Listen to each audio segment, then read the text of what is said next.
Hello and welcome to episode 3 of Tortuga Gamecast. I'm your host Derek, and this week I'm joined once again by Cam and James. Hey, how's it going? You gonna let me know this time when this episode's uploaded?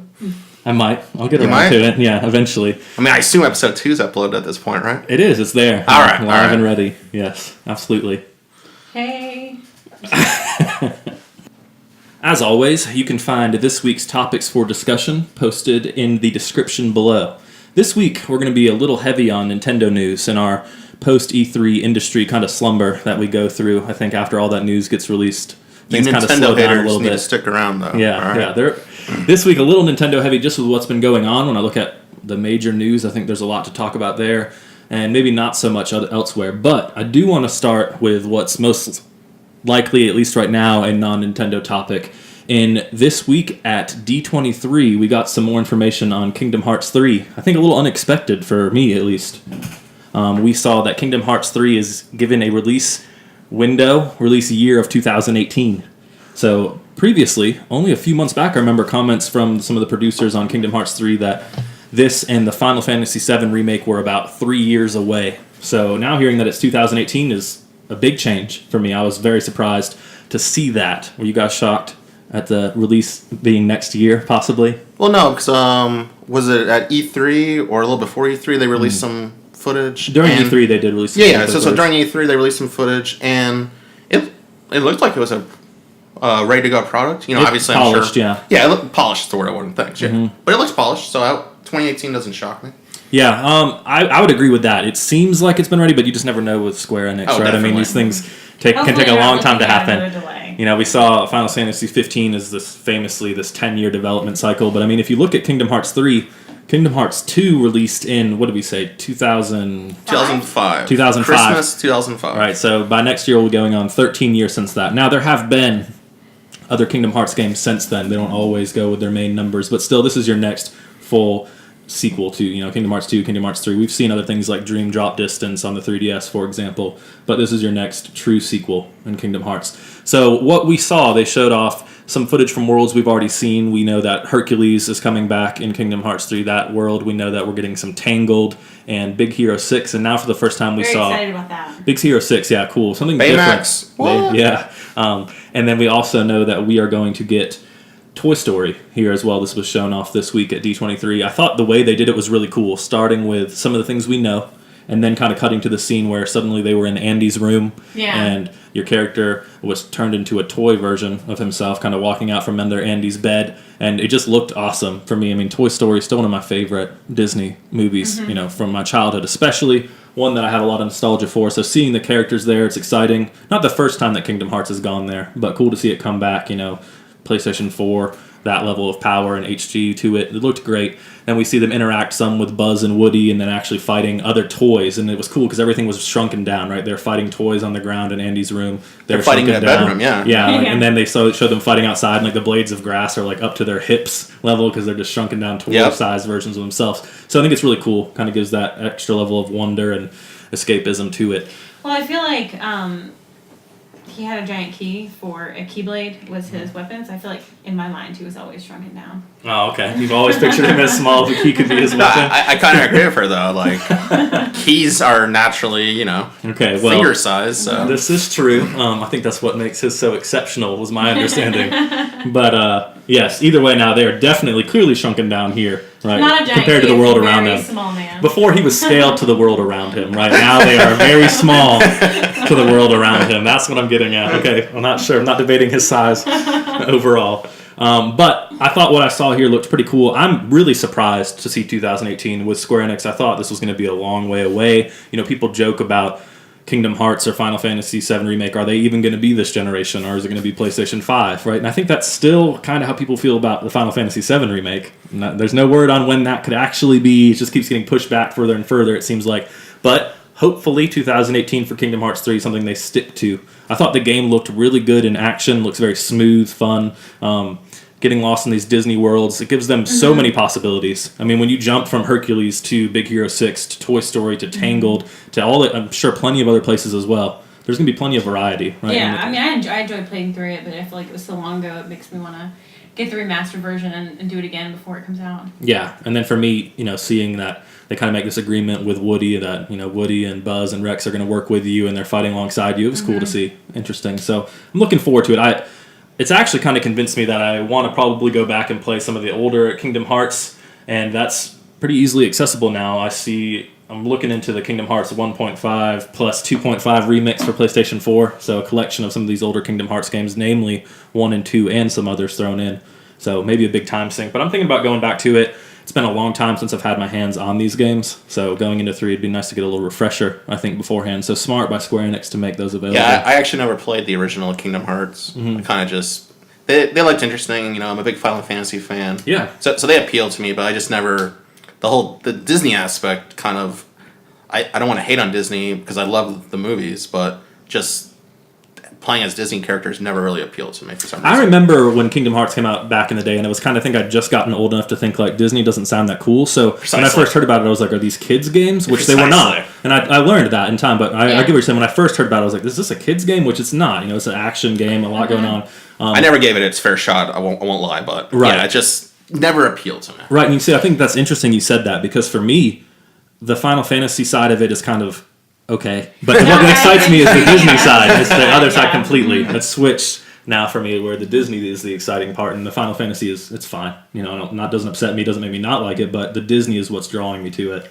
So, you know what would have really hit a home run if they had hinted that Star Wars or Marvel. Yeah, those are both now Disney properties. Huge properties. Yeah, so they could have, and it's possible they might sneak those in, as a sort of, or maybe closer to release, hint. Well, but yeah, we have the 2018 date. I don't feel like if it was going to be something that big, they wouldn't have led with that. Not necessarily, because it's such a big change for Kingdom Hearts. I think that it's always been these traditional Disney movies, right? We've seen Toy Story before. I believe Big Hero 6 is new. I think Tangled is new. Hercules we've seen before. So I think they're kind of mixing it in. I think that could be something that they just wouldn't do because maybe they want to stay to more traditional Disney. But I think if they were doing it, it could be a mic drop kind of moment too. Oh, okay. Right? Maybe like tempering the water a bit. Yeah, if this is 2018, maybe say it's holiday 2018 because it's Square Enix. Maybe it's a while off. Who knows? Could be any time next year. But if that's the case, maybe they roll it out at E3 next year, and then there's a trailer with Star Wars. I think that would really get people talking about it a few months before release. They started off as like that type of trailer, and then you come to find out that it's actually Kingdom Hearts. Yeah, or May the 4th, Star Wars Day. I mean, maybe they throw it in there. They've done that with Battlefront in the past, so a game involving Star Wars. Any kind of time, maybe a few months off from release, a little closer, could generate more hype. I think it's still possible. I could definitely see the situation where they just say no to all that stuff together, but we'll see. For some reason, something tells me that I think if I had to put money on either one, I think Star Wars seems more likely, right? The lightsabers mixing with the keyblades and stuff, it just kind of makes sense. Like, I can definitely see a mic drop moment where they tease at Darth Vader, especially given the end of Rogue One movie. That badass scene. I think if you roll out Darth Vader or Darth Maul, it'll get people excited. Oh, Darth Maul, yeah, definitely, right. So I think that could happen. I mean, no doubt Marvel could happen as well. It just seems like, I don't know, I have a feeling that I could see Star Wars. Maybe. I hope so. I would love to see either one of those in there. And it doesn't have to be, obviously, the full roster, but, just some fan service, so to speak. Yeah, and we do know that, I mean, there's been a lot more aggression from Marvel and things. There's a lot of Marvel video games in the works. There's a lot of Star Wars video games in the works right now. Yeah. Right? We know Crystal Dynamics is working on something related to Marvel. We know we have Battlefront coming out. We have Amy Hennig's game, former writer on Uncharted. She's working on something Star Wars related. So there's a lot coming from those franchises. They are pushing them and exploring them video game-wise. But it would be nice to see them come back and maybe merge in with the rest of Disney. We got a tease of that. We've seen that before. Disney Infinity, we saw Star Wars and Marvel and Disney characters crossover in a game. Now this could be Kingdom Hearts, could be maybe like the next step. Yep. And maybe more advanced gameplay still with that mixing, crossing of worlds. Definitely. And they could go more mature too, because Disney Infinity definitely skewed young in my opinion. Certainly. Yeah, I would agree there. But overall, I would say excited for Kingdom Hearts. I know that maybe you're a little more on the fence, James. I'm excited for it. I'm excited to get my hands on this next year. Definitely something I want to pick up. Can't wait to see more worlds. There's definitely going to be more. This is just the beginning. It's still probably a good year away, at least. I would think. Depending what they hint at. You don't know. They could. Yeah. It could still draw my attention and get me to buy it. No, people have been waiting for this game a long time, as we've said. 13 the one years? thing I could 12 right now. pretty confidently say is Square Enix, I don't think has to worry too much about when they release it. If they decide summer, they decide fall, they decide early in the year, it's going to make room for itself no matter what. It's Yeah, going to have absolutely. gamers' attention. This is something that there are people, very passionate fans, Oh yeah, calling for this for too I've long. Definitely seen Reddit buzzed about it. So Yeah. So either way, I feel they're free to release it when they want, and it's going to get attention whenever. So remains to be seen. Next, I'd like to look at some of the DLC that's been released from Nintendo recently. I want to look at the Master Trials in Zelda, which is kind of the DLC pack 1 of 2 that we're going to get this year, and also the first character DLC released for ARMS. So let's start first with the Master Trials, right? This is something we've been saying we'd get to for a couple weeks now. Finally have some time, I think, now that we're done discussing E3 to really talk about it and give it its due time. So the Master Trials, like we said, part 1 of this Zelda DLC, which is only buyable as a pass, right? That we've heard some complaints about that. the season pass, $19.99 to get in or not. You cannot pick and choose parts of it, right? So in this pass, we get some cool different features. We have some new armor and armor sets. Some of them are more noteworthy than others. Some of them are just kind of cool throwbacks, mentions to other Zelda things, right? And then we also got the Hero's Path mode. That's probably my favorite really feature. cool, yeah. Let's look at Hero's Path and let's talk about that for a second. So this is on your map. When you bring it up, you can choose to show Hero's Path or not, and you can fast forward it all the way to end and see everywhere you've gone, every little piece of the map that you've touched, or you can show and actually have it play out. And it, it can kind of go, it goes pretty quick, but shows the line as it moves and shows you where you darted around. It's kind of cool to see how you went about it, where you went, and then you're going back and forth to one area, and then you are jumping somewhere else and starting again. It's cool how it shows that. It shows everything. I mean, where you died is marked on the map, and it could be eye-opening. Like, because I think towards the end of Zelda, at least on normal mode, right, you get to the point where you're so powerful where you're not dying as often anymore. No, really, I don't think once I got like the first how many hearts are in a row? 15, right? So Yeah. after I got over 15 hearts, I think I stopped dying basically. It doesn't happen as often. Yeah, You yeah. shouldn't, right? I mean, unless there's some kind of big mistake. Because really. by then you've upgraded your armor, And you have enough attacks aren't doing food that where much you can kind of just damage. pause and eat Right? whenever you need to. And I think that's understandable. It was good to feel strong by the end of the Yeah. game. But you almost forget in the It's beginning. very hard earned. Yeah. You almost forget that in the beginning, it was challenging. No, you could yeah. die a lot early in this game just from little mistakes. I'm actually worried about starting over on hard mode just because that beginning part is a little that tougher. beginning part was difficult, And but from what I've heard, it's it's going to stay harder throughout. This does a better job of balancing that, and that's good. It's a great challenge added to it. So Hero's Path shows everywhere you've been. I thought this was really cool. I spent about 120 hours in Zelda. I collected all 120 shrines. Right, every one of those is completed. Not all the Korok seeds yet. That's a big challenge to conquer. yeah, that. so I'm about 120 hours as well. Only 100 shrines. I've found like 118 of the shrines, I think, but 18 of them I haven't completed because I'm a noob. Yeah, And but you said some of the combat shrines, right? yeah, I've avoided most of the guardians. What do you call it? The major test of expert strength. ones. The major test of strength. That's it. It's I haven't even tried to go back to those yet. I think I might just want to look at it with you. Like once you figure out there's certain patterns. Like I was getting to the point where I could almost do them without getting touched. Like if you do certain things, you just gotta. There's a definite pattern to those battles. See, my problem with those battles is I go through so many weapons. Yeah. Yeah. I abuse the bombs. You abuse the bombs. Gotcha. Yeah. Take my time with the bombs. I go through just obviously I make sure my master sword's charged, and then I use that until it's depleted.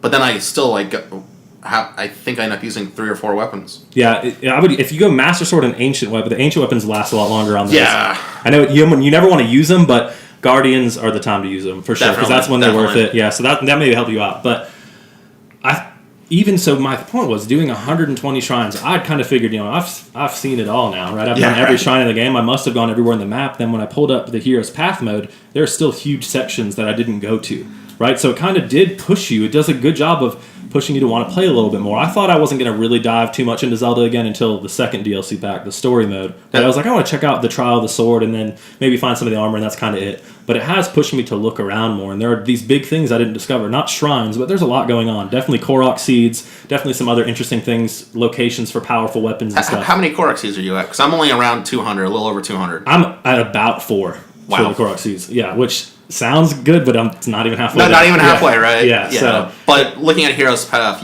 I understand why I'm only at 200 because I did miss large paths, large areas. I'm kind of all over the place. It's actually there's no method to my madness, so to speak. Yeah. The good thing with Hero's Path, using that to see where you've been, and then the introduction of the Korok mask, maybe one of the most useful Definitely of the items added in.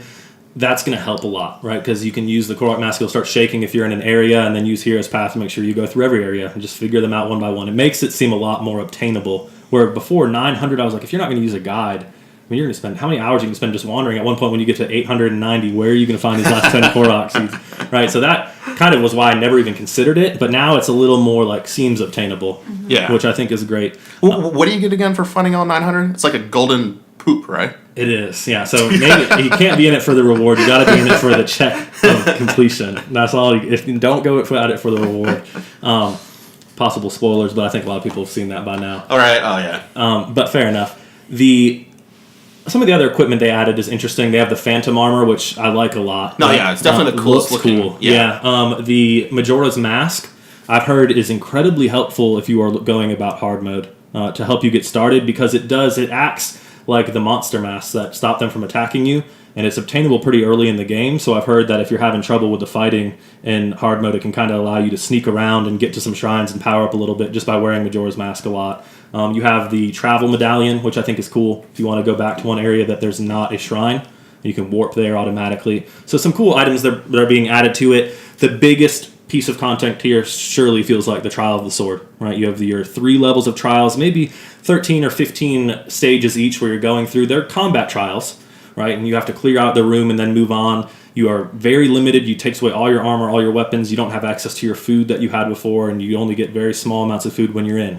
Yeah, I think most players, one of their most memorable moments of the original game is the island. Eventide Island. Yeah, Eventide Island. There you go. Yeah, so the Master Trials incorporates that and takes it to a whole nother level. Yeah, certainly. The same idea of take everything away, and now here's a challenge, but a little more extreme on this one, yeah, right? Definitely. And you get, by the end, you start to build up some kind of, weapon base and things like that, but armor is incredibly rare. In the first level, I don't think I got any armor. The second level, I got a pair of pants, like 3 defense. The idea, though, is being hit by one of these powerful enemies, like even on the easy trials, it ends with a Hinox, right? And if he hits you once, you're dead. Yeah. Right? He can throw the tree at you, and it can hit you once and wipe out all of your hearts. Over a row. Easy. I was watching you play earlier, and you were throwing one of the barrels that explodes. Yeah. And even though it exploded quite far from you, it still killed you. On my unfortunate demise, I was trying to deal with a Guardian when I really didn't have weapons for it. Yeah. Yeah.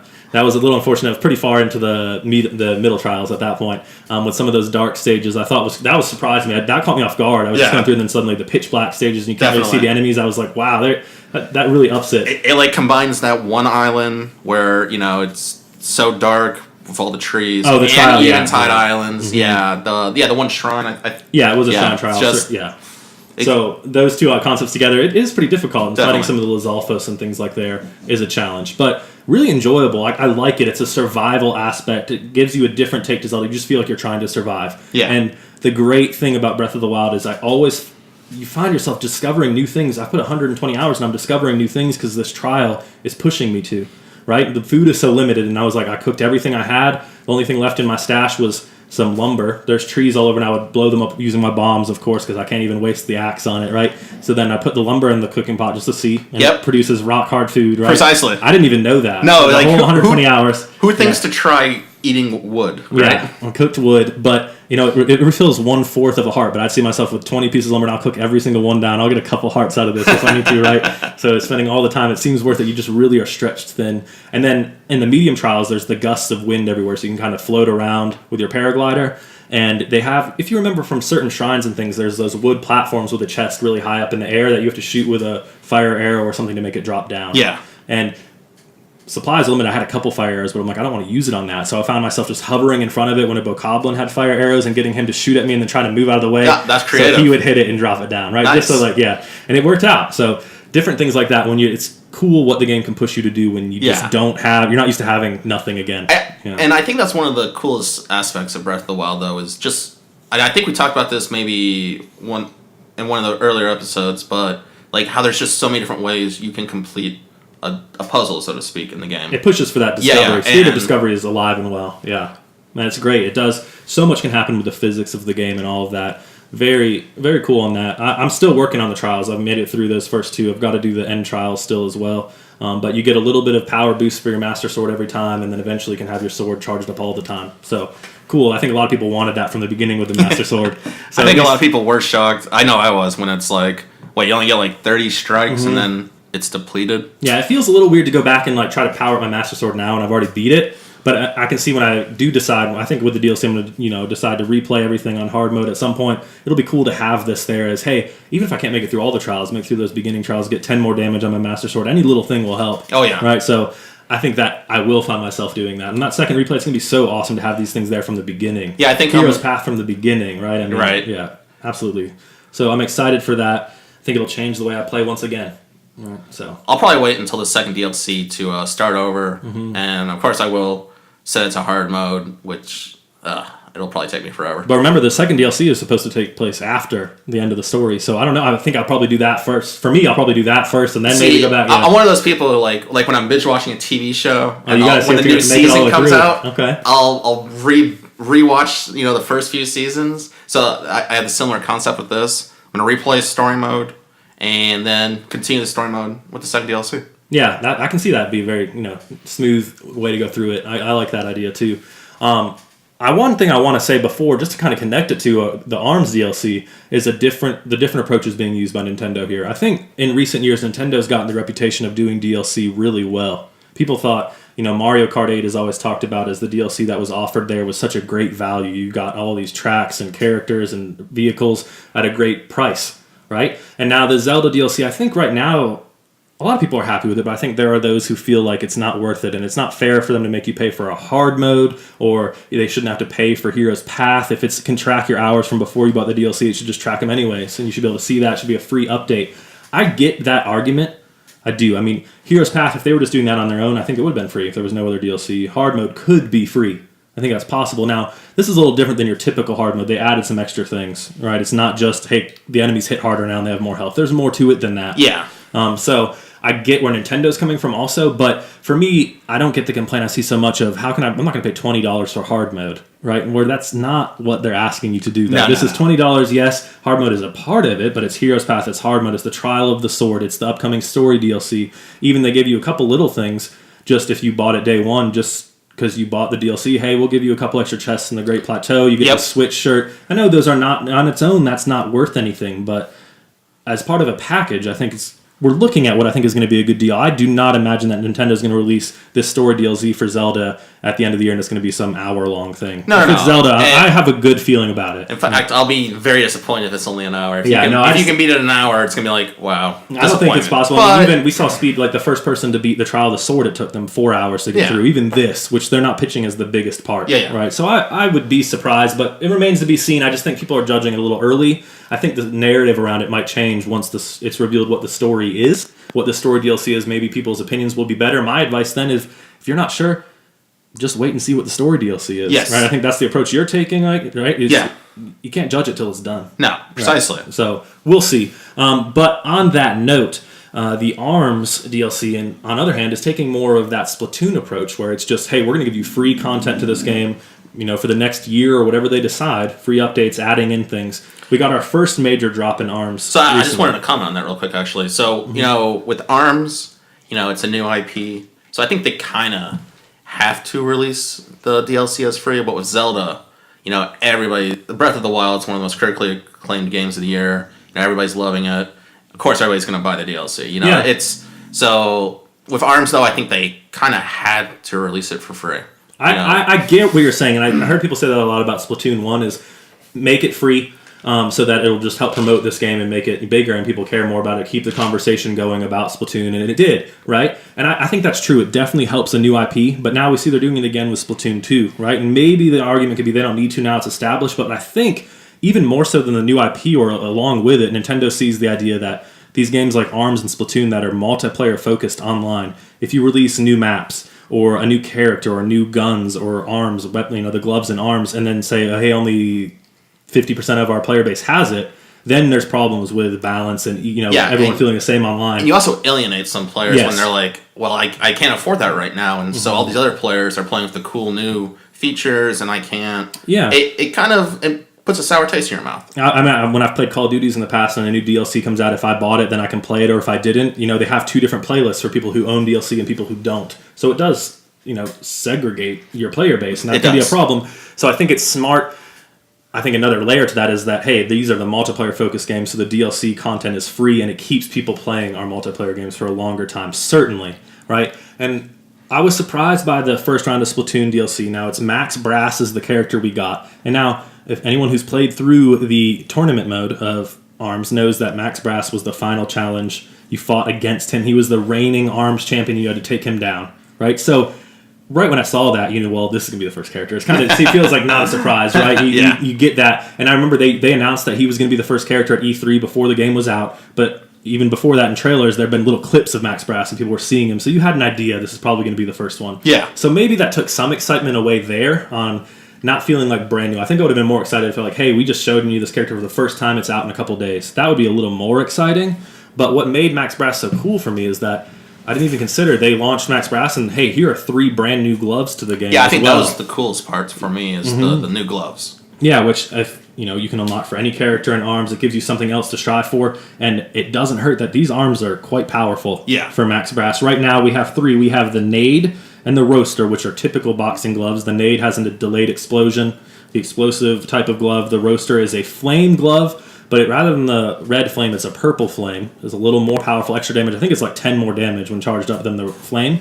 But it doesn't track as much. They promote his gloves as gloves for experts where they don't auto-track it all for you. You have to completely aim them yourself. They are hard to aim. Yeah, they can be a little bit of a challenge.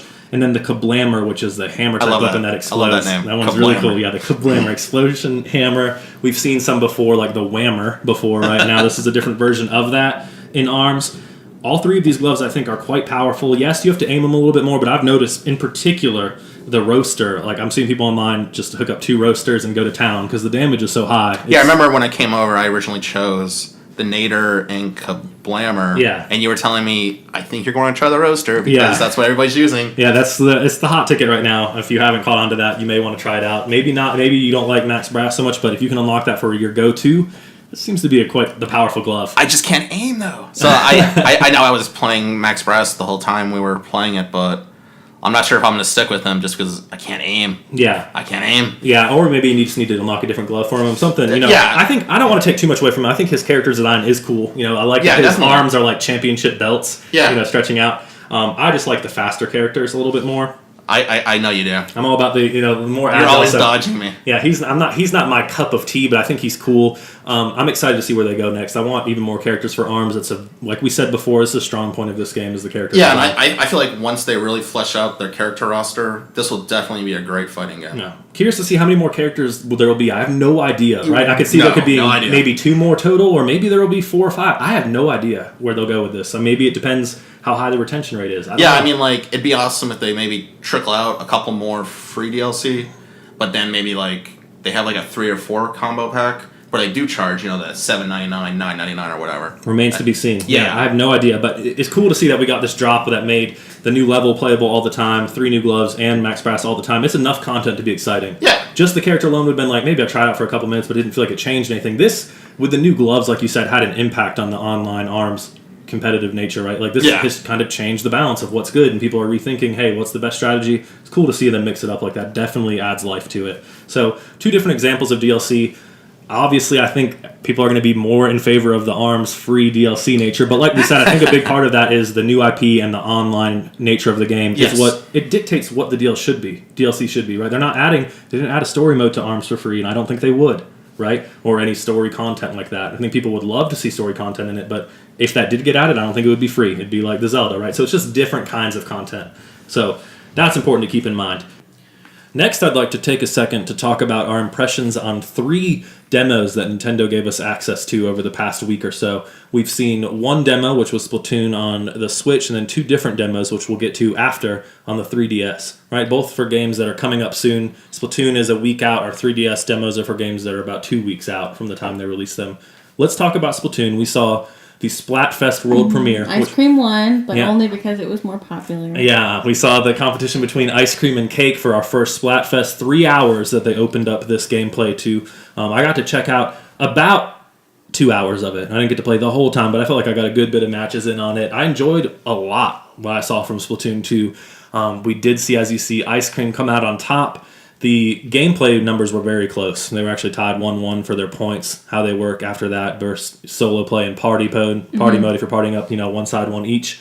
And then it came down to the vote, which was kind of landslide, which I predicted beforehand. I know I kind of said that ice cream seemed like the more popular side. Absolutely, yeah. Yeah, so, I think they were somewhere at like almost 70% of the choices. So very popular there. And Which was as expected based on people's, initial reaction. I think it's partially that, a lot of people like ice cream, and then I think a lot of people are kind of torn. I just think it's hot right now. Summertime. Yeah. They get the ice cream very fix. biased. As silly as it sounds, I think a big impact was actually the new idols they showed off, because there's always an idol on each side. Okay, so yeah, the ice cream side looked cooler. It was green, and it's Marina, the Octoling girl, which is much more popular than Pearl right now, who is representing the pink side, and I just think it might have swayed some people, who knows? Absolutely, yeah. But either way, ice cream... Odd choice of colors, because it definitely felt more like a, how it can become boys versus girls type thing, yeah. And I want to choose pink if people like cake. Maybe so. And a lot of things that can go into it, but... And also they chose cupcakes, which I would like to argue are not as good as actual the cake. inferior form of cake, and that was what symbolized you was a cupcake. You. That did sway me, I think. The icing to cake ratio is way off. Yeah, not good. So maybe not the best way to show it off, but either way, in the end... But cuter. That's what probably they're going for. Mm-hmm. In the end, the Splatoon demo, let's just focus on the gameplay, right? So it drops you in their new hub, this hub city, and it was really cool. The Splatfest is going on, so it's at nighttime, and there's a concert from Pearl and Marina going on, and you can kind of watch them perform and sing. It was awesome. Mm-hmm. I was kind of already pulled in. It was almost like Poppy. It was really nice. Yeah. Yeah, fun. So then you go to this board and pick your side, and then you can go ahead and jump in, right? And you're level 1. Everyone's level 1 at this time. It says it's not going to save your leveling up progress or anything like that. So you're not unlocking new guns. You had a couple different presets you could go with. I really like the dualies, the dual wielding kind of automatic pistol type ones they've added that are new to Splatoon 2. So I use those the whole time. I'm not afraid to admit I like being able to do that dodge roll, and they cover ink pretty fastly. There's short range, but you get up in people's faces and fight. All right, so I use those the whole time. I will admit my first 2 matches, I was pretty rusty. I didn't stick around with Splatoon 1 forever like a lot of people did. I played it for a while when it first came out. I was really into it. Then I kind of dropped off and played other things and didn't get back to it very much, where I know some people were hardcore in Splatoon for a long time. It's a great game. Yeah, and so it really made some very passionate fans. So I think when I jumped in right when this Splatfest opened up and started right away, I think I might have been put again a little out of my league at first until I warmed up. First 2 matches were rough. I felt like I was like, man, I'm getting my butt kicked. Starting it right when it started, when all the hardcore Splatoon fans were on, was definitely a little... It was interesting. Humbling. I got my butt kicked a little bit, but I did make a comeback and started to win most of my matches, and I was a top performer. I felt it was fun. Splatoon plays a little different than other shooters. I had to be a little more aggressive. Because even if you're missing the person, if you're getting ink around them, you're putting them in a bad situation. So you just want to be the first one shooting. You want to be on people, right, and keep the pressure on. So once I kind of remembered how this all works, it started to work out really well. It's not a passive shooter where it doesn't pay off to kind of hide. Back. There is no way that's going to work out. Come out, guns blazing, strong. Yes, absolutely. Spray Stick with your pray. team. Yeah, just, lay down as much ink as you can. Take the territory. That's to your advantage. So I had a lot of fun with it. The brand new specials are cool. I was using the Tenta missiles because that's what they had set up with the dualies. Those were cool. You saw those as well, where you got to kind of lock on from far away, then just launch the rockets. Yes. And maybe you get some people, but either way, you're inking far away territory. Yeah. So that was really cool. I enjoyed what I played with the demo. I've heard the complaint that Splatoon 2 just looks like Splatoon 1.5, and people are saying things like that. I disagree after getting hands-on with it. They changed so much. I mean, it is a sequel, right? They're creating a franchise here. Yeah, exactly. And if you compare it to Call of Duty, things like that, I mean, I feel like it had more changes than that one does. All right, yeah, maybe year to year, I would agree. And when you think about it like this, I mean, compared to any big Nintendo franchise, take Super Smash Brothers, where, okay, the sequel's going to have a lot of the same characters updated, add some new characters, have new maps, and people are happy with it. Yeah. I'm always happy with it. You don't change the dynamic that much, because that's what people love about the game. This is Nintendo's... You want the core concept there. Yeah, this is Nintendo's third-person shooter. Yeah. This is it's going to be here to stay. So this is them. Yeah, for me, Mario Kart, you add new tracks, you add new carts, maybe some new characters. That's what a sequel is. So here we see you can customize your Inklings more. They're going to have more and more variety in the clothes and things you can put on, the weapons. There's new maps. They've taken a couple of maps and updated them exactly what you'd expect from a sequel. So perfectly happy with that. Splatoon, if you compare Splatoon 1 and Splatoon 2 graphically, it's an improvement. Certainly. Absolutely. Yeah. And that's, the console, the new console with that too. And so the Switch on it, and the fact that it's portable is, come on, this is portable Splatoon for the first time. So I'm excited about all of that. I really enjoyed my time with it. I wanted more. I was kind of like, man, this 3 hours went really quick. The time frame is done. I wished I could have played it again on Sunday. Right. I just love that you jump on, you play a match. It's real. You can get in and out really quick. This is a game that you can sit down. That's competitive. You can play for 30 minutes in between. Say you only have a couple minutes to put down. You can get a few matches in, which is nice. Yeah, if you don't have much time to play, you can feel like you're accomplishing something. Absolutely, it's great for that. I have a question for you. Did you guys play it all in the mobile mode? Portable mode? Actually, that's exclusively what I played in because I wasn't at home at the time, but I made sure I got to set up time for some Splatoon online. And I played exclusively in the handheld mode, and I still left the tilt controls on. I know some people have been worried about how are you going to use tilt controls when you're holding it in your hand. You don't have to tilt that much. It never made the screen hard to see. It's very responsive. Extremely responsive. Yeah, so just slight adjustments to adjust my aim. And like I said, I was competitive. I was doing well, so it was great in the handheld mode. You're not walking around like Pokemon Go where you have your phone. Yeah, you're not swinging it all over the place where you can't see. People are worrying about it too much. It works really well. You're just tilting it back and forth a little bit in your hands. Your eyes can make the adjustment on its own. So I loved it in portable mode. It worked great. Splatoon, I think, I've talked about Persona 5 on here and talked about how it's just a game that has so much style, right? And that makes it appealing. Splatoon is an example of that for Nintendo for me. Splatoon is so confident in its style, right? You've got these idols and this music, and it's all about the fashion and the stay fresh, or the hair, all of that. The buns where the tentacles are kind of like wrapped up, and I mean, it looks cool. Yeah, they really want you to be able to customize your character. Mm-hmm. Yeah, there's a lot of that in there, and it's just cartoony feel. It's over the top and happy to be colorful. A video game and over the top, right? So I like that. I like when they embrace it and are just confidently a video game and ridiculous, and it adds a lot to it. The third person, or shooters that I play where it's dark and dreary and everything's gray, and I like it. I like there's so much color, there's so much fun. Splatoon stands out in that way. As a shooter, I think Overwatch is a decent comparison. We bring it up a lot, but a colorful shooter that I think did an okay job of bringing in people who aren't good at shooters, right? If you were not good at shooting, maybe play Reinhardt or Torbjorn, right? Put a turret down to do some work for you, or hold a shield up for your team, swing a hammer around. Lucio. I mean, I know you can shoot with Lucio, but the way I play Lucio, support. Mercy. Mercy's the same way. You don't have to be great with your gun. You don't have to have the fastest reflexes to really help your team. Splatoon does a great job of that, as well as being accessible for all ages. Yes. You have people who are great. If we're going to make the comparison with Overwatch, one thing that was almost a little frustrating with Overwatch is that you get to the point where they've developed a meta for it. So if you don't have Reinhardt on your team, you really suffer. If you don't have another healer on your team, absolutely. If you don't have whoever's hot at the time, if it's Soldier 76, you better, if he's good right now, you better be playing him, or you're going to lose. Yeah, and if you try to play McCree, it's your team hates you because why did you pick Soldier? And then all of a sudden they start picking a bunch of garbage. Yeah.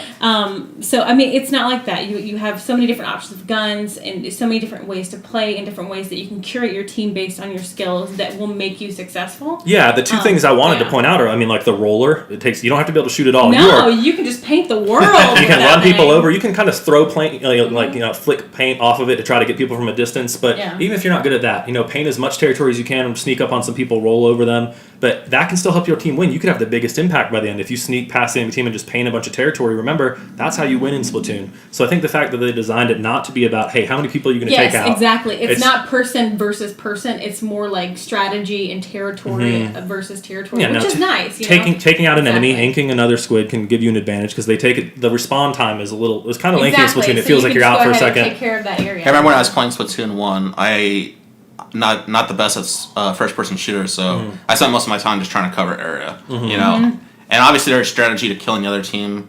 That way you can cover the area freely, freely, unopposed. Exactly. And there was a couple of times where you're like, I don't know how it's gonna go. It was getting pretty hairy there at the end, and then it brings up the map because you can't see it. When you're playing, it brings up the map, and somebody with a paint roller got behind enemy lines and was brilliant, and just completely wiped their. That's an interesting. I'm glad you brought the map because that's one thing that people were worried about with Splatoon is the Wii U did have the advantage of the map was always in your hands. If you were playing on the TV, you could look at that. You could look down at the Wii U gamepad at any point because it was two screens and see how's it going. Now on Switch, you can press. I think it's X. It's X or Y brings up the map, and you can take a look at it, but it's not always there. Exactly. It didn't bother me too much, so I didn't feel like, I need the map. I could check it. I checked it every time I died, pretty much. It keeps you from tilting a bit when you know you're going to lose, giving up the game. You keep trying the whole time because you don't know. You're not wow, they have 75% of the map. This is over. You just kind of keep painting. You just keep playing and hoping and praying and wishing and Splatoon can change in 30 seconds. You can always make a comeback. So I had a lot of matches. I think I had two different matches that were differentiated by 0.1%. I was like, man, it's really close, and you never know. So I had a lot of fun with this first, Well, it's actually our second look at Splatoon 2. We had the global test fire already, but this one, I think, for some reason, clicked with me even more. Absolutely. Right? So I'm really excited. The Splatfest has always been a great part of Splatoon. Did you guys get to try the, you didn't bring it up, did you guys get to try the umbrella? You know, the shield? Umbrella is actually, that's something they announced is it's going to be one of the first free DLCs they have. So it won't be day one. I didn't realize that. Okay. Yeah, I would expect that to be maybe within the first month of the game, but not there yet. I will definitely be trying that when I get it. That definitely adds a new dynamic to it, I feel like.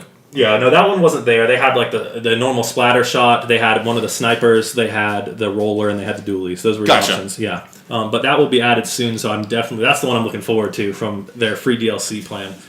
So enjoyed Splatoon a lot. After that, we also had 2 demos, like I said, on the 3DS that Nintendo released for 2 games that come out the same day as the 2DS XL, about 2 weeks out. We have Hey Pikmin, and we have Miitopia. Right, so 2 different games. I was excited to try out both of these demos.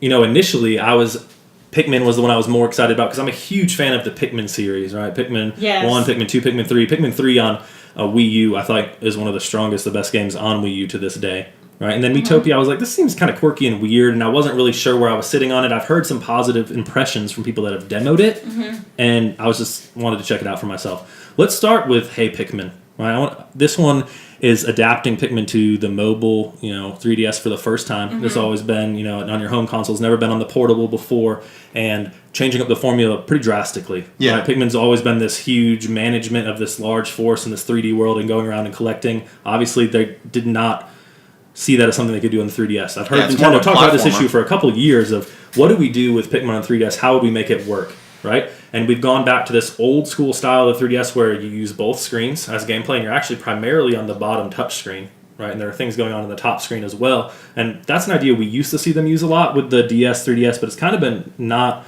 recently. Yeah, I hadn't seen that in a while, so it actually took me a minute to realize I need to be looking at both screens. Yeah. It was throwing me off at first. I had that moment playing where for a while in the first level you're really focusing on the bottom screen, and then it was kind of like, oh yeah, up. I gotta make sure I'm looking up because you got those Pikmin, flying around in their leaves. Yeah. And you don't realize, oh hey, I need to whistle, so they jump down. And I do want to say that I think that's one of the things Hey Pikmin did really well, is that the use of both screens actually works really well. I liked the way that it worked. It adds a lot more. Still feel like you're exploring, even though it's just 2D, there is a lot to check out and try to figure out with it. So the 2-screen things is one of the strong points, I think, for Hey Pikmin. For me, 2 levels you got to try out. You said you felt like the demo was pretty short. Yeah, like, it sounded like you played more than me because, after I beat So I did the intro and tutorial, and then I did level 1, and then it kicked me out saying demo complete. It does kind of, it's weird how it's set up. You just got to kind of say okay, and then you can choose the other level too. That's interesting. You can get to check out the other level. I want to come back to that in a second then. But 2 different levels you can try it along with the kind of, hey, this is how you play tutorial in the beginning. And the way it works, you are tapping on the screen, and Olimar throws the Pikmin. You can select which one you want to use when you get different kinds of Pikmin, which might have only been in the second level. So I don't know if you saw that. First level, we only get the red ones. Just the fire Pikmin, the Pikmin the whole time. Okay, so that's another thing you didn't see is eventually you can have different kinds of Pikmin at the same time and click which one do I want to use. I thought it was interesting. I was wondering how throwing Pikmin would work in that because that's always a big part of the Pikmin games. Aiming, making your throws. I mean, he's just got a cannon. Yeah. Bazooka Joe over here, Olimar can throw. Wherever you tap on that screen, he will make that throw, right? How do you like having used the stylus? This is another one of those things where it feels like it hasn't been happening a lot on the 3DS lately. It just clicked for me. It made sense for this game, right? I mean, I just think how else would they have made Pikmin work here? It seems like the one logical thing. I don't mind it. It's not like a Kid Icarus situation where I thought that was a fantastic game on 3DS, but the main thing that killed it was how you played with the stylus and the trigger and the analog stick, right? I was like, I wish this was 2 analog sticks. This game would be fantastic. Gotcha. Right? So the stylus didn't ruin the experience for me. It just seems to work. Definitely felt different to me because most of the DS games, you've played a lot more DS games than me, but most of the DS games I've played have not been stylus heavy at all. Yeah. This one definitely. I would say definitely most of the 3DS games. That was a lot more of a common theme in the DS era. So it's more going back to that old school. I would agree with that. It worked here. It does slow the pace down. I think any stylus game you're not going to have as intense action unless you're just tapping like a rhythm kind of game because it's just the way it works, right? It's more of an exploring and figuring things out. Found that interesting. I liked collecting the things in the game. It has that normal Pikmin charm of... What's the material called? Sparkinium or something like that? Yeah, Sparkinium. I think then you have to collect 30,000 of it in this game. There's a huge amount. And you can collect these special items, and that's one of the most charming things about Pikmin is you'll pick up some normal household item and it has some creative, funny name for it. Like, I think in this one it had a wedding ring or an engagement ring. But it called it like a ring of promises or new beginnings. New beginnings, right? So it was like some weird name for it they come up with, like, because it's some alien object and they don't know what it is, right? So those are always interesting. I enjoyed my time with it. I don't think that it's going to be on the level of Pikmin 3. I don't expect that at all. This is a smaller kind of romp, or I enjoy seeing the Olimar and the Pikmin world and things like that, and I think I will find some fun out of it. I don't think it's going to crack into that normal level of Pikmin for me. How much I love those games. It's a little different. I'll give it that. I think this is targeted in a smart way, maybe at a younger audience, introduce people to Pikmin for the first time. I can see that. I think it could be strong in that, and I still think I'm going to find fun in it. I think I'll enjoy my time with it. I enjoyed my time with the demo. Now, you said you only got to play out the first level, which was pretty basic. Oh, yeah, very basic. The second level did up the ante a little bit, right? You got the rock Pikmin, and there were crystals all over that you were breaking, and I actually missed an item, and I was so bummed about it. I'll probably go back and get it, because it was a Game Boy Advance cartridge, if I remember correctly. Really? It was a Zelda game up there spinning around, so I wanted to see what they called it. Yeah, it very specifically was a Zelda game on the cartridge, and I think it was Game Boy Advance, maybe wrong there, but it was a cartridge with Zelda, and there were the crystals. I was just breaking them with the rock Pikmin, and I think there was one crystal that was at an angle that I needed to actually walk up, and I was just throwing the rock Pikmin, and I broke it before even realizing, and then I was like, oh shoot, and you couldn't go back. How many Pikmin were you up to? Because I think I was at 18 or 19 when, level 1 ended. And the very beginning of the level, it gives you some red Pikmin, and then it pretty much focuses on rock Pikmin the rest of the way, and I think it was a little over 20 or so in that second level. How many you think you're going to be able to control? You think we're going to get into hundreds? I don't know. I mean, the Pikmin, I could, normally Pikmin gets you to that 99 is like the most you can bring with you, so maybe by the later levels, I don't know. It just depends what the 3DS can do with that. It's interesting to wonder. Yeah. Because it's not, obviously it's not 3D, or at least I don't imagine it's going to be 3D. Well, it's not, like on the screen, it can't be, so you're not playing 3D, no. It'll be interesting to see if they do go over even up to 99, to be honest. Yeah, I think it's another reason why do you bundle this as something you release the same day as the 2DS, the new 2DS XL, because it's not 3DS anyways. If you're focusing on the bottom screen, it's not going to be in 3D. Yeah, so they're not using that at all. Kind of makes sense to bundle it in there. I think it'll be interesting to see how these games do, right? If we get some official sales numbers between Miitopia and Pikmin, we'll see what sells better. I would expect Pikmin because of the name. Right, but we'll see. It's a known franchise. Yeah, it is, but it's not the biggest Nintendo franchise either. One thing I do want to say about Pikmin, though, is I think there's a lot more. These demos, being a short demo like that, is the beginning levels are easy. I'm hoping that the later levels kind of mix it up a little bit more. Yeah. And the inclination was that will be the case. Yeah, and the later levels always get more complex and really show off the game a lot more. We'll see how they handle boss battles and stuff with tapping. I don't know, how do you make a boss challenging other than it's just rapid tapping? Because I don't know. So that is question that remains to be seen. It might not be something. To a beat. Yeah, right? Maybe. Yes. That would be cool. I don't know if they would do that in Pikmin, because they've always seemed like they want to do rapid, hey, attack them really quick, or maybe you have to get them to be stunned or knocked out somehow and then attack really quick and things like that. Dun. I did have a couple moments I wanted to test what. There was one point where there was not that one. There was a hole in the level, and I wanted to see what would happen because in the Pikmin games, if a Pikmin dies, it does that really sad noise, and the spirit of the Pikmin leaves and goes off to the. I got sad when those caterpillars or whatever ate some of my Pikmin. I got sad. In Hey Pikmin or in... Hey Pikmin. Sorry. Yeah, I'm still... Okay, yeah. So in Hey Pikmin, I hadn't really had one die in the first level. And there was a hole, and I was like, well, I just want to see. Well, aren't you Mr. Amazing at Hey Pikmin? Yeah, absolutely. So there was a little hole, and I was like, I'm just going to check it. So I just threw a red Pikmin in there and, did the same, death, sad animation, and the soul leaving. And I was like, okay, well, that's... It really weighs on you. You take responsibility for these Pikmin lives. Right? Yeah. They're your little sidekicks. They're just helping you just because they like whistles when you take them to their death. But interesting to see. I think we'll see. So I was pretty positive overall. I think I'll enjoy it. I don't think it's going to be my favorite Pikmin entry, but I think I'll enjoy this one overall. What do you think what was your overall impression of Hey Pikmin? Where do you sit with it? I'm not as into the Pikmin franchise, obviously as you. So I might pass on this, to be honest. I definitely enjoyed the demo, but overall didn't speak to me, so to speak. Yeah, certainly. All right, well then let's look at the next one, Miitopia. This one I think was surprising to me, the impression that it left on me. I went into it thinking, it's quirky and cool. I like that you could cast characters in it. I ended up really kind of being fond of this one by the end. It's cool the way it works. Game. Yeah. is so cute. I'm excited to play more of it. I know. I'm like, wow, this is 2 weeks away. I'm almost bummed by that. I need to restart the game over and over and make sure I involve every person in my life. Make sure you cast just the person as the exact thing they should be. Right. The Dark Lord Derek. Yeah, and interesting that I had set you as my Dark Lord, James, and then you text me and say, "Hey, you're my Dark Lord," and I was like, And I sent you a picture, right? Yeah. I started with the you as the Dark Lord, and then you get 2 party members early on. I had Cam and myself, going up against you, then slowly expanded to 4 by the end of the demo. I was surprised. I know. You told me that you put me as kind, which is Kind. very generous. You were my kind chef, right? And every time we were low on health, you would stop and cook. I would. So let's my banana with you. Yeah. Let's back up here, because I think there are probably a lot of people who are like, what are they talking about right now? Right. Okay, so Hey Pikmin we're Miitopia. Miitopia is a 3DS RPG. Yeah, 3DS RPG, not quite that far. That you get to cast the characters in. You cast yourself as whatever kind of fighter you want to be. You can be like a knight or a mage or a cook I mentioned, or a pop star or a thief, right? Or a healer, all these different things. A cleric. Cleric, yeah. And so you choose what you want to be, then you choose your personality type. You can say you're cool, or you're laid back, or you're cautious, or whatever you want to be.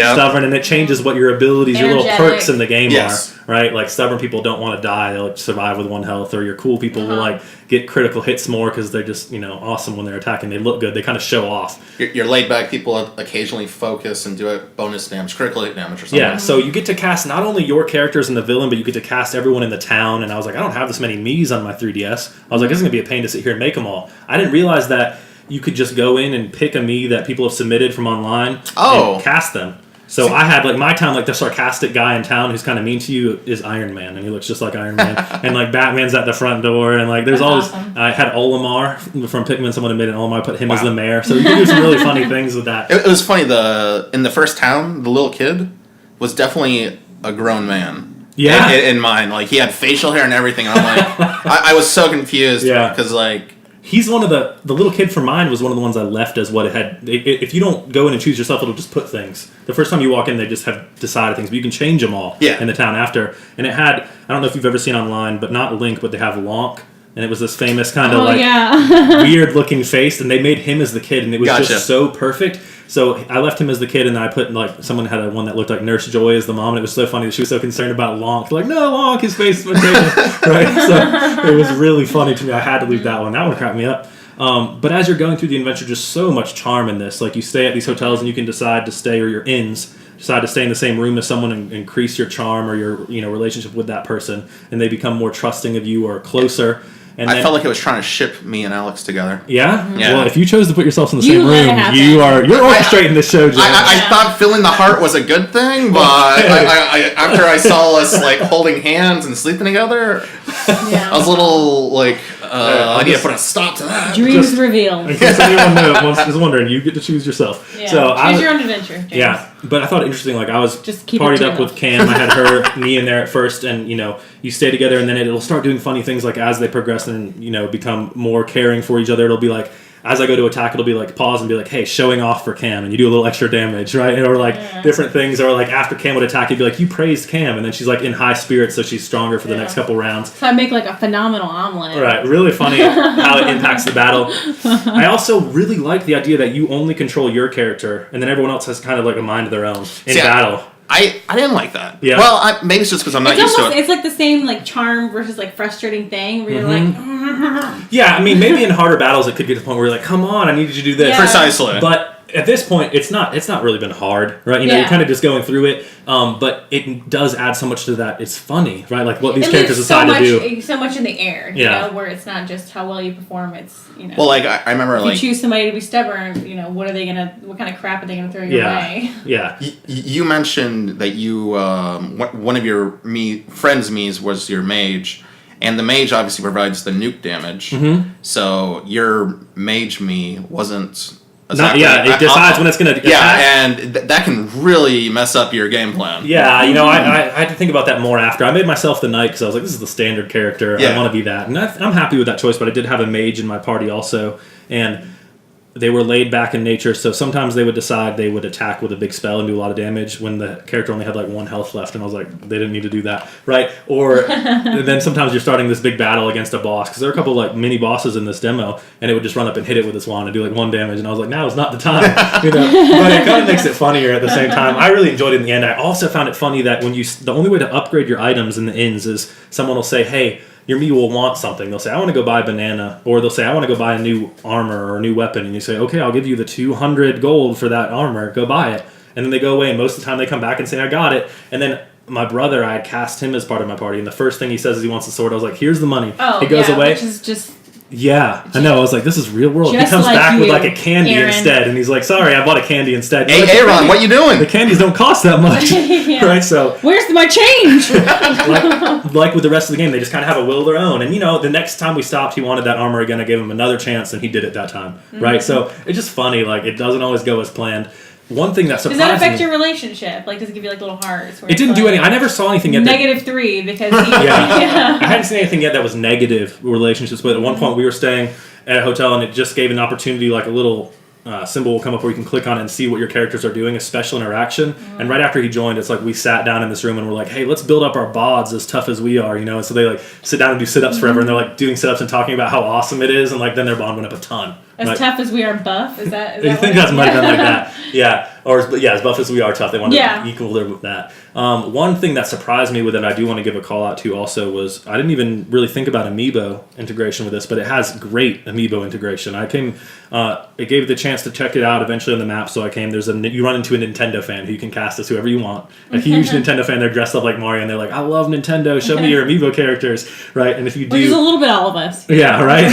Cast whoever I want. But that was funny. So I think by default it had Aubrey Plaza as my Nintendo-loving fan, which I changed it, but at first it was kind of funny to see Wait, the that. actress? Yeah, well, somebody had made her, and wow. yeah, made that me and named it that, so that's Gotcha. what it was. Yeah, and so I went and started scanning the amiibos, and a lot of them just give you like 3 game tickets where you can put the little games in there, but a lot of them also, certain ones give you the outfit. So like I scanned Link, and it was like, here's your Link outfit, you can dress your character up like Link, or here's your Mario outfit, even down to the Splatoon ones like Callie and Marie outfits in the game, Donkey Kong, Yoshi, some of them are really funny. So it was cool. Sheik had an outfit, a lot of cool things. No Fire Emblem outfits, which I was disappointed by.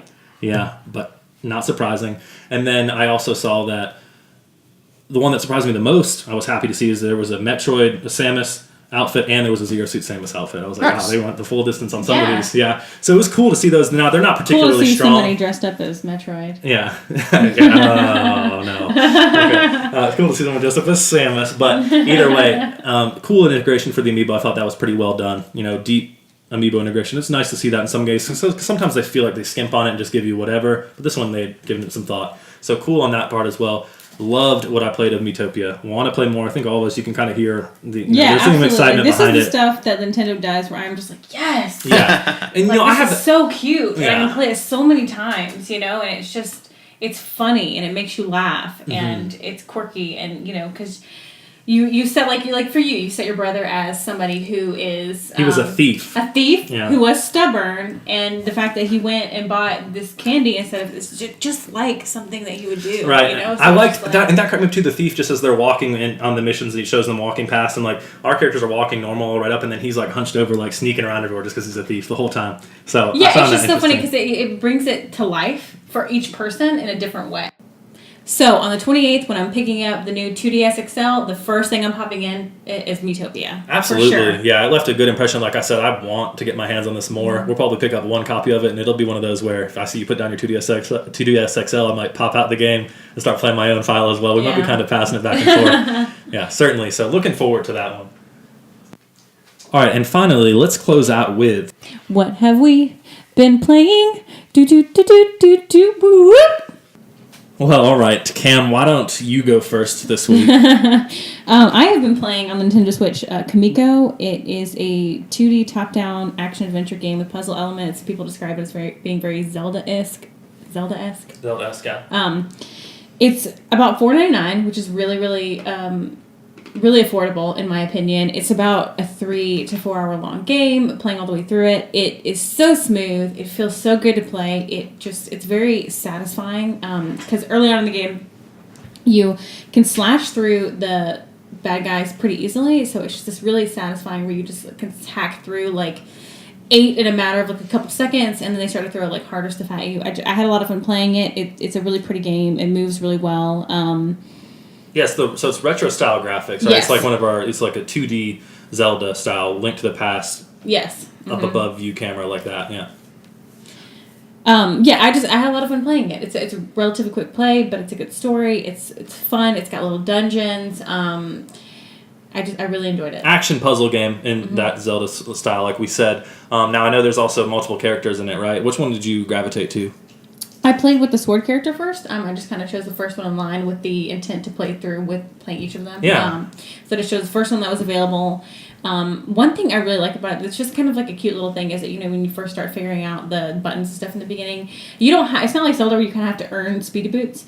It's swift boots. Yeah.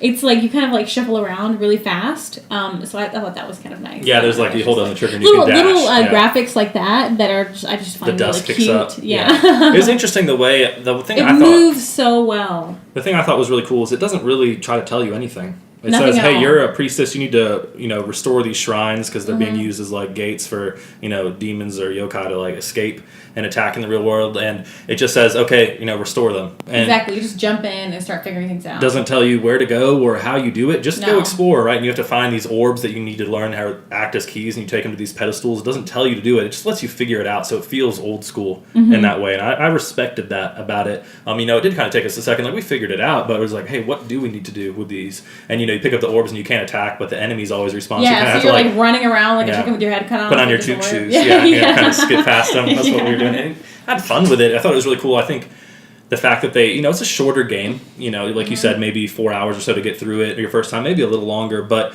you see people speedrunning it really quickly, right? Yeah. Once they learn, hey, the minimal amount of enemies you need to take out to get enough points to open the chests, right? Because you have to like spend this currency you get for taking out enemies to open them. People get it down to a science, but I think it'll be really cool to go out and check out. You're using the sword character, like you said, but then the other two characters, you have this bow shield character. and bow, yes. Yeah, and the shield is like Captain America-esque and a boomerang type shield, right? That it's using. They did say that, I haven't made my way towards the bow character, but they did say that was probably the hardest to play with. It's not a hard game, but it is probably the most strategic learning the to spacing play and stuff. with. You have to make sure you keep away from people with the bow. Whereas with the sword character, you just run right up and just start slashing. And get in there. Toast. Yeah, so probably advantages to each, but I can see that, a little harder to get into. The sword is understandable right away, right? You can understand Overall, what to I do. loved it.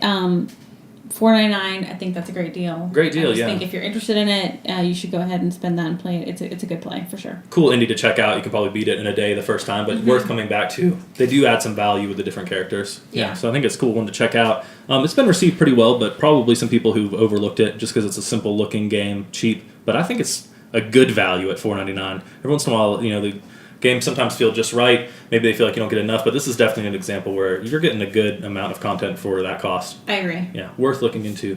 All right, what have you been playing recently, James? So, staying true to my title as the resident retro gamer, I actually went old school with Final Fantasy IV. Okay. Or as some of you probably know it as Final Fantasy II, because I did skip, here in the States, I skipped Final Fantasy 2 and 3. So technically, Final Fantasy IV was our Final Fantasy II. But all the hype about the SNES Classic coming out, at the end of September, right? It's got me wanting to play all my games, all my old Super Nintendo games, that is.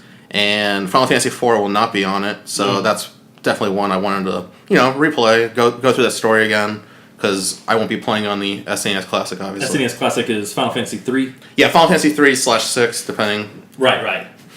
So, okay, cool. Where are you playing that?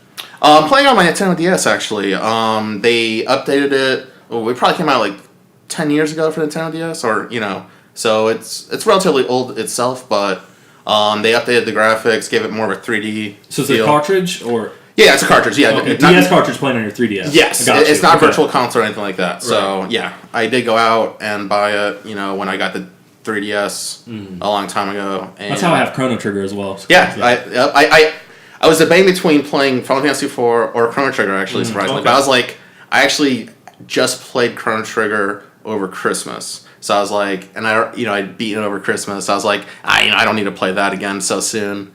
I'm sure I'll play it again probably this Christmas. I play Chrono Trigger like every year. It's crazy. But Comfort food. oh yeah, it's like I was saying in the SNES Classic, definitely my favorite game of all time. Maybe not my favorite, but top 3 Yeah, easily. it's up there. So yeah, Final Fantasy 4. I started a fresh new file, so replaying from the beginning, and it's nostalgia. You would say I it love holds up well today? Oh yeah, definitely. Where would you rank this as one of your Final Fantasy favorites? Is it up there? So Final Fantasy 6/3 is definitely my favorite, and then Final Fantasy 4. This one is either the second or third. So 6, 7, and 4 is probably my order, but it might go 6, 4, 7. Yeah. I'm always torn between which is better between 4 and 7. To be Okay. honest. So, but those 3 are the ones. Those 3 are definitely my favorite. Okay, cool. Yeah, this week for me, a lot of time was spent on those demos like we talked about, right? I got to check out Splatoon, I got to check out Miitopia, I got to check out Hey Pikmin, so that was great. Still chugging away at Persona 5, getting very close to the end. I'm pretty sure, confident that by next week I'll be able to say that I finished Persona 5. I'm getting close. I know there's not too much left. How many hours you at? Probably about 85 or so. So you Massive. maybe 100 hours by the time you finish? Maybe a little under, but yeah, I wouldn't be surprised. If I had to target right now, maybe 94, 95 hours. Gotcha. I just think is about what it might take. Maybe 100 if it's a little longer than I expect. You never know with RPGs. Sometimes they Precisely. throw that spin that, hey, it's a little longer than you thought. But I've enjoyed it, so no complaints there.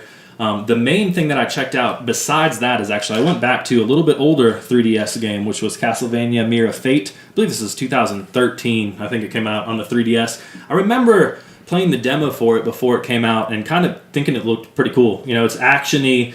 You're going around. There is platforming and your normal Castlevania aspects of you can't get everywhere until you get items, Metroidvania style. But it's definitely more action combat based with the whip, and there's blocks and counters and things like that built into it. But it got kind of mixed reviews. Some sites liked it a lot. Some really bashed hard on it. Like IGN infamously was really hard on this game. Wow. So I ended up passing on it. Now I was interested to go back for 2 reasons. One is I recently watched the Castlevania series on Netflix. These are 4 episodes. Only, I think in the end, like movie length, right? Because they're all like 20-something minutes. Yeah, 4 like episodes. 23 minutes. Are they Yeah. animated? The Yes. first one's, so a, they're bit, the first yeah. one's a little bit longer, like a minute or 2 longer. Yeah. Well, They're good. You should check them out. No, yeah, I didn't even heard about that. worth checking out. I Okay. enjoyed it. Yeah, It well was done. good. It kind of almost feels rare to see a video game adaptation like Right. that come out well, but we enjoyed that one. You watch it like you were just watching one movie because there's not too much to it. Mm-hmm. They've already renewed it for a second season. It's going to be 8 episodes that time, so a little Cool. longer. But that kind of got me interested in Castlevania again. And then the other big thing about this game, some people are probably aware of, is this is just developed by Mercury Steam, which is the same studio that is developing your Metroid Samus Returns for 3DS, right? Coming out soon in August. So I wanted to check it out from the idea of what is this game like, see what the studio kind of had come up with. And there are some similarities there, right? And we know in the Metroid coming out, there's that counter aspect where you can stun the enemy and then kind of take them out with a powerful attack. This one, it's not really so much a counter, but you can stun the enemies and then use the R button to kind of take them out. So I think there's some similarities there to see the way they use 3DS, the 3D graphics. Even for an early 3DS game, the 3D feature is really well done here. So that gives me some kind of positive things to see about where this Metroid game could go. Now, the Metroid is not a completely original game, right? It's a remake of Metroid 2, so there's that strong basis there already from Nintendo, I think, and they can build on that. So I think it's a good combination. This studio knows what they're doing with the 3DS. Now, mixed reviews for Castlevania. I haven't beaten it yet. I'm somewhere, I think about 4 or 5 hours in at least, maybe a little more now. Probably about 40% through the game. I've enjoyed it a lot. It's fun. It's not, my favorite Castlevania ever, but the bosses have been fun. They've got that kind of, you've got to dodge and figure out their pattern style to them. Have you played all the Castlevanias? Not all of them, but most Castlevania. Which is your favorite? Symphony of the Night, probably. Which one? I'm sorry. Symphony of the Night. The DS Castlevanias, I'm a big fan Oh, of. okay, actually. okay. Yeah. I only played a couple of them, so I couldn't tell you. to be Okay. honest. Yeah. Yeah. But I like the style of Castlevania, certainly. This one is different, more action-based, but I thought it did a good job of if you're going to try something different with Castlevania. It's pretty solid, actually. I've enjoyed my time with it. Definitely something that I'm going to see through to the end and continue playing. It's got that dark Castlevania tone. Yeah. you get to play as multiple characters in it, and you see a lot of the Belmonts here, and then maybe some others as well I haven't quite gotten to, but there's some hints of things. There's a mysterious character who says it's going to help you, and I think I'm getting the feeling that there's going to be more with that story to come. So, interesting setting, going through and getting the weapon, the whip feels super powerful, and I've just upgraded to where I can latch onto ledges and make it to areas I couldn't before, so backtracking, what you would expect. There's a lot of that there to enjoy. I've enjoyed it so far. The boss battles have been a highlight for me, right? So, enjoying that one, I think it's a good sign of what to expect from Metroid, and those reasons I really want to see kind of what Mercury Steam had to offer, and I think it does give you a good idea. Castlevania and Metroid always compared. Metroidvania, similar style games. Castlevania definitely kind of copied what Metroid was doing early on and adapted a little bit more to that style over time. So cool to see and always continue comparing those games, and what better way than have a developer who made a Castlevania now working on Metroid as well, right? The connection remains. These games always seem to be compared. But I've enjoyed that one. We'll finish it up, have some more to say about it as I spend some more time with it as well. I think that concludes for us this week on our What We've Been Playing. There was a lot of demos, like we said, and a lot of things for us all to check out. But we will be back again next week with episode 4 of El Tortuga Gamecast. Stick with us. I'll try to give an update. I'm going to be out of town, so it may be a little bit different on the posting date, maybe a couple days off, but we'll keep it as regular as possible for next week as well. Until then... Going to Alaska, right? Yeah, going to Alaska for a wedding, so a little bit of a trip, but it'll be fun. Oh, Looking forward to that. I'm Never been. Yeah. So excited about that. We'll keep things as regular as we can here. We're not going to miss a full week or anything like that. Escape the Atlanta heat. Good luck. Yeah, we'll get something out there to you guys. But until then, happy gaming.